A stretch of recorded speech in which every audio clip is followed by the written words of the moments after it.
Yende gorko ma mai kam ma tuko man bana ando ma anastata hakilo ma bana a joda bana ka jirul mani idan mata naudu min man ma suno mi maya man ma nanki amno jonde am diga gorko am atti am do mi don no do nawdum wasin bernde am ma do bloki to mi do ya chaka yimbe ma bandu am mi don nana no do teddi jamu. Les besoins d'une veuve qui vient de perdre juste son mari, il a d'abord besoin d'une consolation, d'une assistance. Et parce qu'en ce moment-là, elle a reçu un choc, elle est traumatisée, donc elle a besoin que les gens l'assistent, lui consolent pour ce traumatisme qu'il a reçu. J'ai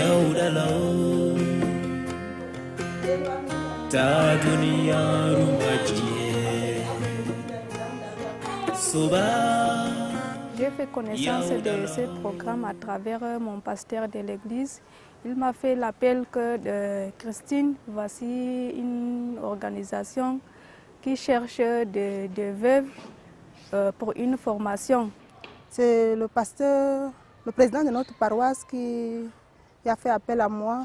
Et ensuite, maman Hélène aussi m'a contactée et m'a demandé si j'étais disponible pour pouvoir suivre cette formation.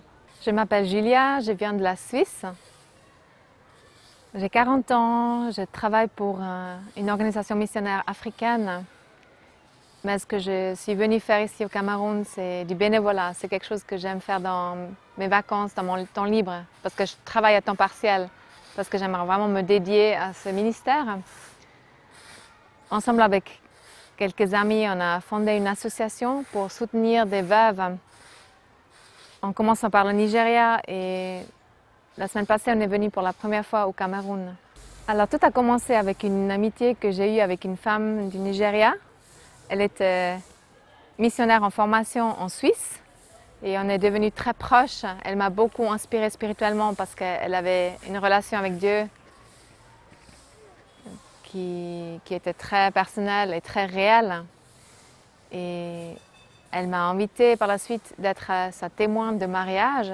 Donc c'est pour cela que je me suis rendue au Nigeria en 2013. Malheureusement, elle est décédée une année plus tard, pendant que moi j'étais au Nigeria. Et suite à cet événement qui pour moi était très traumatisant parce qu'elle était pour moi un grand modèle dans la foi, j'ai senti que Dieu m'appelait à revenir au Nigeria. Mais je ne savais pas encore pour quelle raison. Je sentais juste cet appel, que ça n'avait pas été une coïncidence en fait, cette amitié avec elle.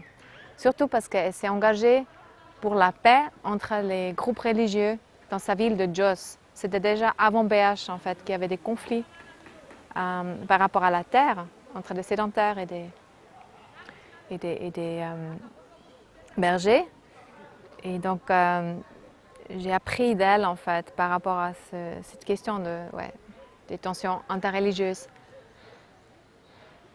Durant la même période, j'ai commencé un travail pour une organisation missionnaire en Suisse qui s'est aussi engagée à côté d'une grande église au Nigeria, surtout au nord. C'est une église qui a beaucoup été affectée. Il y a 1 million de membres qui ont dû se déplacer lorsqu'en 2014, BH a pris la ville de Mubi, donc là, c'est le siège principal. Et suite à cela, on s'est engagé pour sensibiliser en fait, les gens en Suisse. Donc j'ai, dans le cadre de mon travail, pu m'engager. Et en même temps, j'ai aussi lu un article sur le sort des femmes qui ont été enlevées par BH. J'avais beaucoup entendu parler des filles de Chibok, plus de 150 filles qui ont été enlevées. Et c'était en fait les filles membres de cette même église avec qui on avait ce partenariat. Mais en plus de cela, en lisant ce témoignage des femmes qui après sont rentrées chez elles, des femmes chrétiennes et musulmanes, et la manière dont la communauté avait du mal à les accepter en fait. Elles étaient stigmatisées et rejetées. Ça m'a vraiment brisé le cœur. Et en priant cette même nuit, j'ai eu une vision et je me suis vue comme j'étais en train de laver les pieds d'une de ces femmes. juste, comme Paul le dit, pleurer avec celles qui pleurent. Hein. Je n'avais pas de message parce que je savais que je ne suis pas digne de l'encourager avec mes propres paroles parce que je ne suis pas passée par la même chose. Alors c'est comme cela, en fait, ensemble avec 3 amis, qu'on est partis en 2015 pour aller chercher ces femmes. On n'avait pas de contact direct, mais Jeunesse en Mission nous a aidés. C'est une organisation sur place. Et comme ça, on a pu trouver des femmes qui ont été enlevées par Boko Haram. On leur a lavé les pieds, on a prié avec elles et on a beaucoup été touchés. Et on savait qu'on voulait revenir. Donc on est revenu quelques mois plus tard. Et c'est à ce moment-là que Dieu nous a montré qu'il voulait aussi bénir ces femmes, non seulement spirituellement, mais économiquement. On leur a posé la question, quels sont vos besoins les plus essentiels? Elles nous ont parlé de la nourriture, elles ont besoin de manger aussi pour leurs enfants et les frais pour les envoyer à l'école. Alors c'est comme ça que l'idée des microfinances est venue. On a beaucoup appris beaucoup de choses, par exemple, microfinance.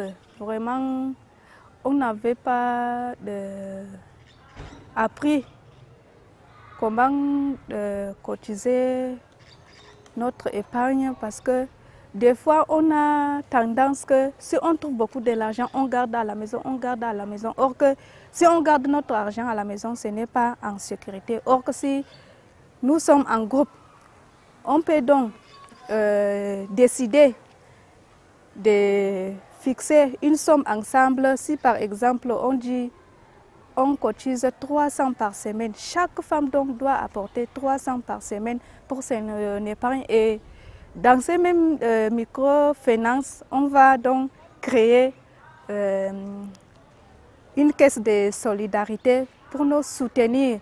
Par exemple, un malheur trouve notre sœur ou bien une joie. Donc ce n'est pas seulement le malheur qui peut trouver l'une de nous, il y a aussi la joie. Donc on crée donc cette caisse de solidarité pour se soutenir, pour aider les uns les autres. Nous avons été nourris sur le plan spirituel.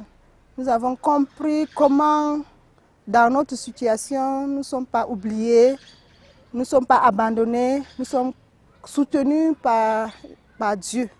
Jotta kam ɓandu am miɗo nana ɗo ferti jamo ngam ha numuji am no mi yoto gorko ma wala ɗo a wala goɗɗo sam ha caka yimɓe a se wodi moɗo jogga amin bo ɗon en warti ba yimɓe bana rewɓe mari warɓeje en maɓɓe bo.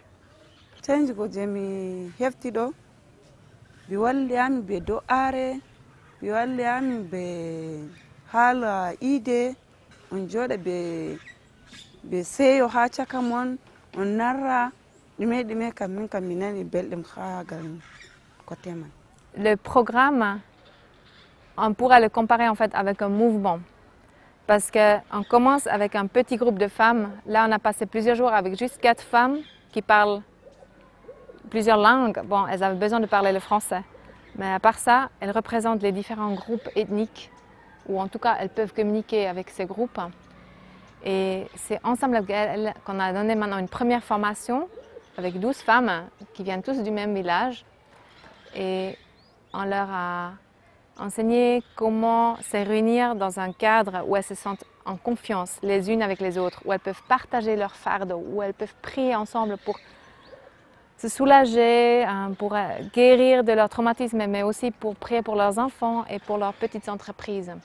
Yimɓe je wala warɓe bana min bo en ɗo jur ha ton man mi fotti bo mi wasina ɓe wolde ko mi nani gal je ha ɗo je mi faami diga mi wari ɗo mi fotti bo min gewta ɓe sobiraɓe am je wala warɓe bana min bo.